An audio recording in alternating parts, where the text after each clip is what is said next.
ертегі әлемі. Сәбиге өмір сыйлаған құдірет. Ерте заманда бір патшаның қисапсыз байлығы болса да, үнемі қабағының астынан бір мұң бары байқалып тұрады екен. Сөйтсе, әлгі патшаның перзенті болмапты. Патша қапаланып, қайғырып жүргенінде бір күні жұбайы жыланның тіліне жерік екенін айтады. Осы сөзді қаншама рет Құдайдан жалынып сұраса да, ести алмаған ол жүрегі жарыла қуанып жар салыпты. Егер кім менің жарлығыма құлақ асып, жарымның жерік асы жыланның тілін әкеліп берсе, соған жалғыз қарындасымды қосып, өзіме күйеу бала етемін. Бір ескеретін жайт, ол Сахарадағы жыландар ордасының патшасы атақты Афита абжыланның тілі болуы тиіс депті.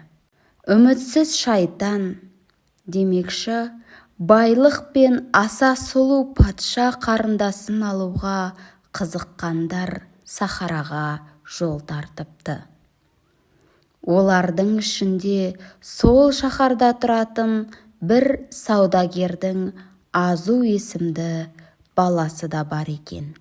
Азу о баста өмірге келгенде жылан терісін жамыла туыпты. Өз терісінің пайдасын көрмекке әрі сынамаққа ол да үмітпен жыландар ордасына аттанады. Азу жолда келе жатып, әр жерде шашылған адам сүйектеріне көзі сүріне береді. Бұлар да мен сияқты үміткерлер шығар деп топшылаған ол өзі тек терісінің арқасында ғана аман келе жатқанын түсінеді. Ақырында көп қиындық көріп Сахараға жетеді. Ордаға келген соң ол жыландармен тез араласып кетеді. Бірде жыландар патшасы тағамды өте жақсы даярлай алатын аспазшы керек екенін мәлімдейді. Сынға түскендердің арасынан Азу озып шығады. Ол қолынан келген өнерінің барлығын жұмсаған екен. Сөйтіп, аз уақыт ішінде Азу Афита абжыланның жақсы көрер жақынына айналады. Әңгімеге тарта жүріп, жыландар патшасының жаны қолындағы сақинада екенін де біліп алады. Оны Афита масаңдау кезінде айтып қояды. Бір күні Азу тәтті тағам жасап, оған ұйықтататын дәрі қосады да Афита абжыланға жеткізеді.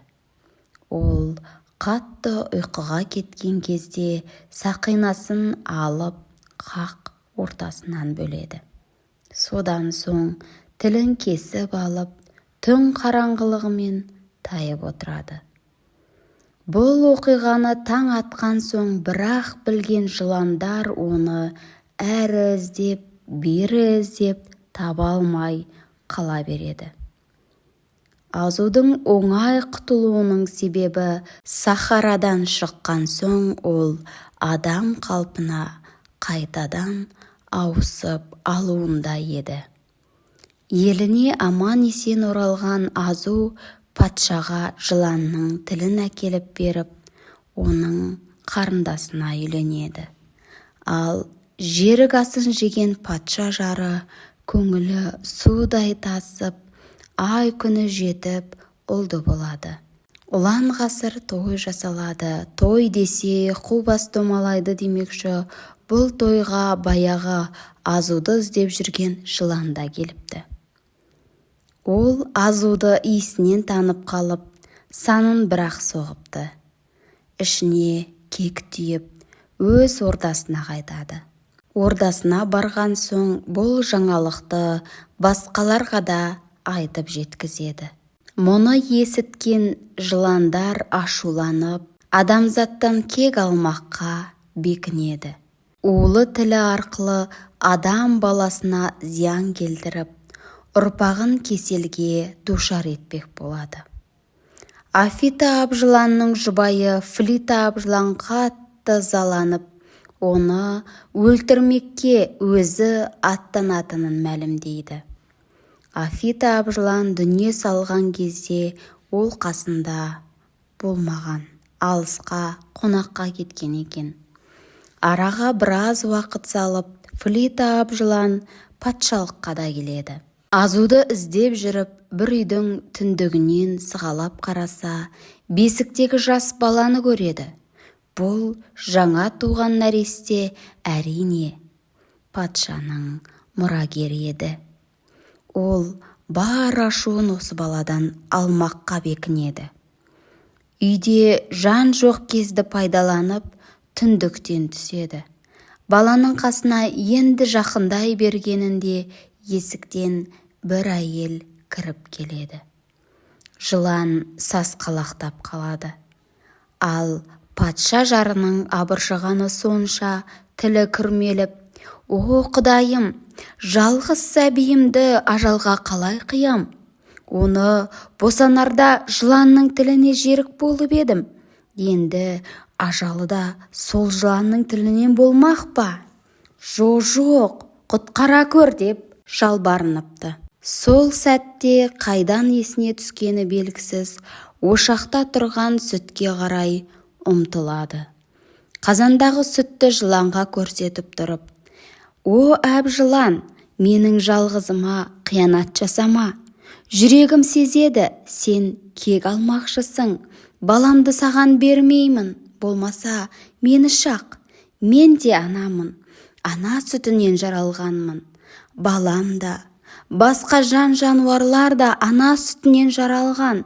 Сен де біз сияқты ана сүтінен нәр алғансың.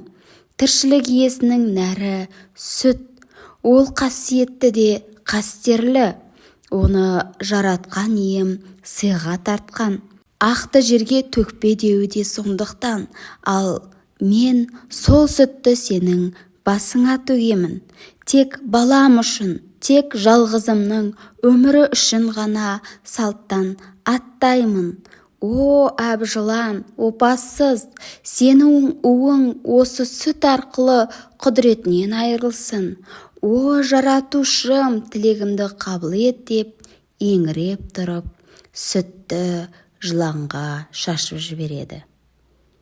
Сол сәтте шынында да жылан бар құдіретінен айырылады. Сүттің қасиетті күші оның уы мен айбатын сиқырлап тастайды. Жылан есеңгіреп тұрып есіктен шыға жөнеледі. Мінекей, осыдан бастап барлық жылан атаулы сүтті көрсе, айбатынан айырылады екен. Олар үйге кіргенде басына ақ құйса сытылып шығып кетеді. Оларға бұл қасиет сонау заманғы өз аналарынан дарыса керек.